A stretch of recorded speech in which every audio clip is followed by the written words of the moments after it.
அஸ்ஸலாமு அலைக்கும் வரஹ்மத்துல்லாஹி வபரகாத்து.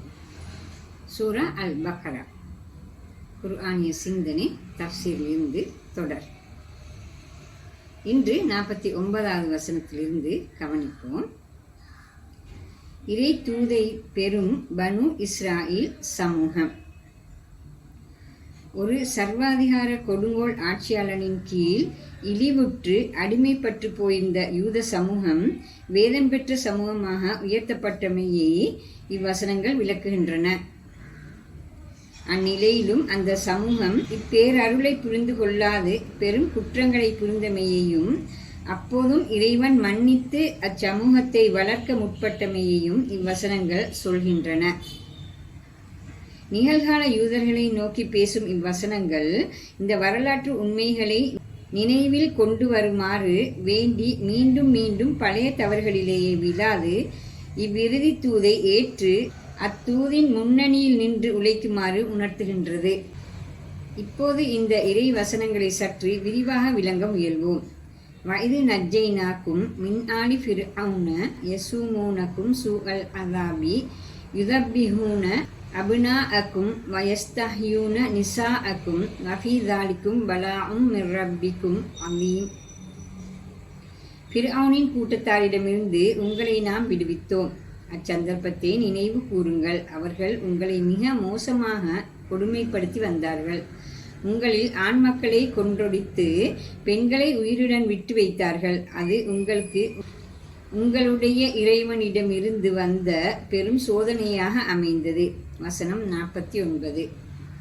வரலாற்று ஆசிரியர்களின் கூற்றுப்படி இறை தூதர் மூசா அலைஹிஸ்ஸலாம் இரு ஃபிர்அவுன்களை எதிர்கொண்டார்கள். கிறிஸ்துக்கு முன் எகிப்தை ஆண்ட பாரோ அரச வம்சத்தினரே ஃபிர்அவுன் என அல் குர்ஆனில் குறிக்கப்படுகின்றார்கள்.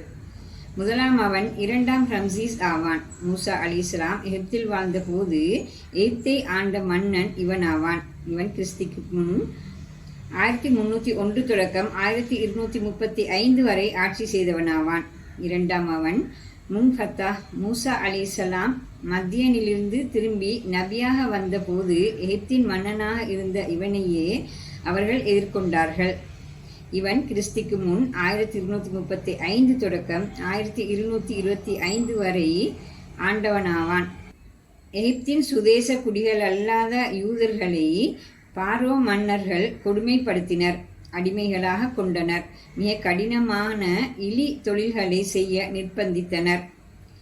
மொழிபெயர்ப்பில் கொடுமைப்படுத்தி வந்தனர் என்ற பிரயோகமே இக்கருத்தை காட்ட பாவிக்கப்பட்டுள்ளது. எனினும் மொழிபெயர்ப்பில் தரப்பட்டுள்ள இச்சொல்லுக்கு சாமானியாக அல் குர்ஆன் பாவித்துள்ள அரபு பதம் யசூமூன் என்பதாகும். கால்நடைகளுக்கு உணவூட்டி வளர்த்தல் என்ற கருத்தை இச்சொல் கொடுக்கிறது. பாரோ மன்னர்கள் பனு இஸ்ராயில் சமூகத்தினரை மிருகங்களைப் போல் நடாத்தி மிக மோசமான கொடுமைகளையே அன்றாட உணவாக ஊட்டி வளர்த்தார்கள் என்ற பொருளை இப்பத பிரயோகம் உள்ளீடாக கொண்டுள்ளதன் மூலம் அவர்கள் மீது இழைக்கப்பட்ட கொடுமைகளை படம் பிடித்து காட்டுகின்றது. அந்த கொடுமைகளின் உச்சநிலையாக அமைந்த ஒன்றையே இவ்வசனம் தனியாக குறிப்பிட்டு சொல்கின்றது. ஆண்களை கொன்றொழித்து பெண்களை உயிருடன் விடும் கொடுமையே அதுவாகும். இந்நிலை அச்சமூகத்தை நன்கு பலவீனமுறச் செய்யும். ஆண்கள் மிக குறைவாகவும் பெண்கள் மிக அதிகமாகவும் உள்ள நிலையில் சமூகத்துக்கு பாரமும் பொறுப்பும் கூடிவிடும். அதன் சமநிலை தளம்பிவிடும். அது உங்களுடைய இறைவனிடமிருந்து வந்த பெரும் சோதனையாக அமைந்தது. வசனம் 49. இவ்வசனம் இத்தகையதொரு சமூக நிலையை எவ்வாறு எதிர்கொள்ள வேண்டும் என்பதனை சொல்கின்றது. இக்கொடுமைகளும் அநியாயங்களும் ஓர் இறை தண்டனையாக வன்றி சோதனையாகவே நோக்கப்பட வேண்டும். அப்போது அச்சோதனையில் வெற்றி பெறுவது பற்றி சிந்தனையே மேலோங்கும். பொறுமை, சகிப்புத்தன்மை, பாவமன்னிப்பு கேட்டல், தப்பிப்பதற்கான வழிகளை தேடி திட்டமிடல் என்ற மனநிலையே சமூகத்தில் அப்போது உருவாகும். அத்தோடு இத்தகைய கொடுமைகளை கூட இறைவனிடம் நன்மையை பெற்று தரும் நிகழ்வுகளாக ஒரு முஸ்லீம் பார்ப்பதோடு அதனை பயன்படுத்தி கொள்ளவும் அப்போது முயல்வான். விட்ட தவறுகளாலும் இழைத்த குற்றச் செயல்களாலும் பாவங்களாலும் இந்த கொடுமைகள் குறிப்பிட்ட சமூகத்தின் மீது நிகழ சாத்தியமுள்ளதாயினும் அதனை சோதனையாக பார்த்து அவற்றை எதிர்கொள்வதில் மிகச் சிறந்த முறையில் நடந்து கொள்ளும் போது அதுவே நன்மை தேடித்தரும் நிகழ்வாக மாறிப்போகிறது.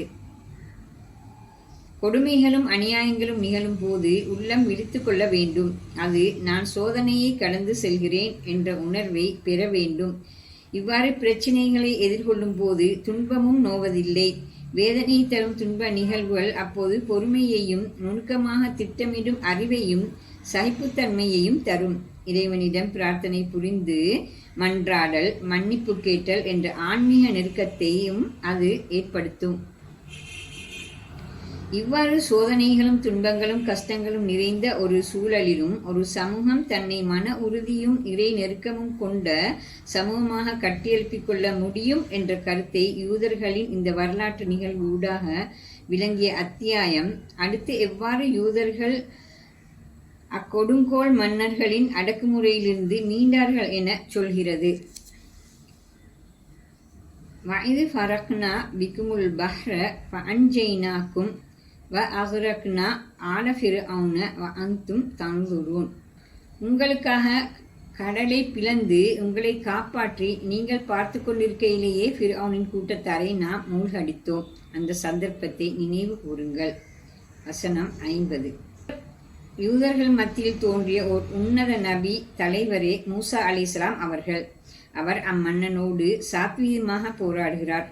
தனது சமூகத்தின் விடுதலை அவரது இலக்காக இருந்த போதும் ஃபிர்அவுனையும் தன் பக்கம் சம்பாதித்துக் கொள்ள அவனுக்கும் இறை தூதை முன்வைக்க அவர் முனைகிறார்.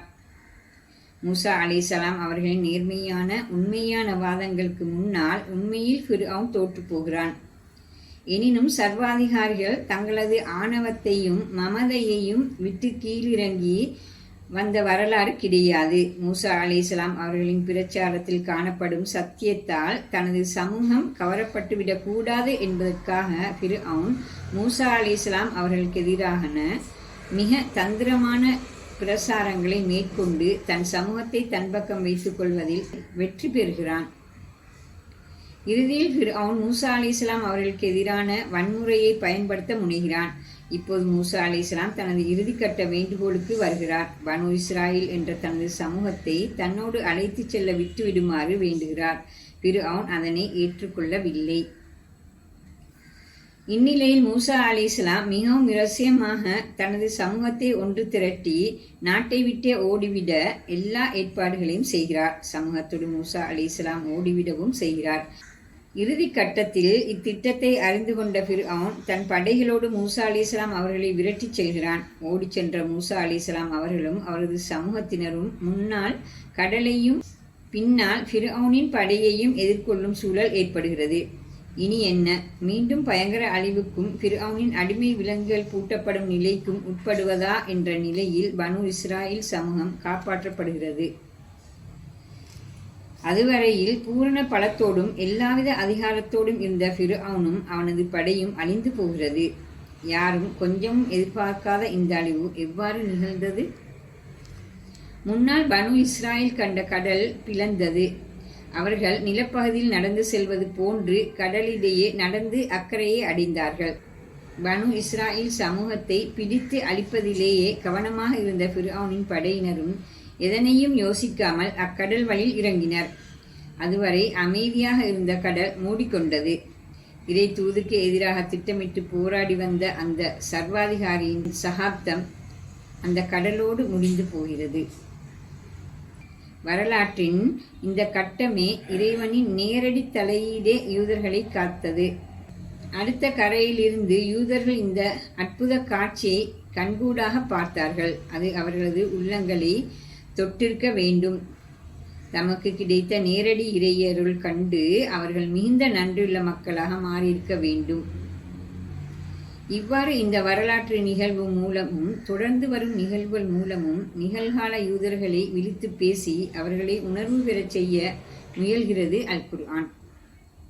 தம் உச்சந்ததியினருக்கு சம்பவித்த உணர்ச்சி பூர்வமான நிகழ்வுகளை கேட்கும் போது பிற்சந்ததியினர் உளத்தாக்க முறல் இயல்பு. தமது வரலாற்றின் பழைய நிகழ்வுகளால் உணர்ச்சி வசப்பட்டு கண்ணீர் வடிக்காத, சில போது வெட்கமுறாத, படிப்பினை பெறாத, அறிவு பெறாத சமூகம் ஒன்று இருக்க முடியாது. யூதர்களை மிக மோசமான அடிமைத்தனத்திலிருந்து காத்தது மட்டுமன்று, தூது பெற்ற உன்னத சமூகமாக மீண்டும் மாற்ற முயன்றமே யூதர்களது வரலாற்றின் அடுத்த முக்கிய நிகழ்வாகும். அந்த நிகழ்வை அடுத்த வசனங்கள் தருகின்றன. இத்துடன் இன்றைய பகுதிக்கான தஃப்சீர் முடிவடைகிறது. இன்ஷா அல்லாஹ் அடுத்த வீடியோவில் சந்திப்போம். அஸ்ஸலாமு அலைக்கும் வரஹ்மத்துல்லாஹி வபரகாத்துஹு.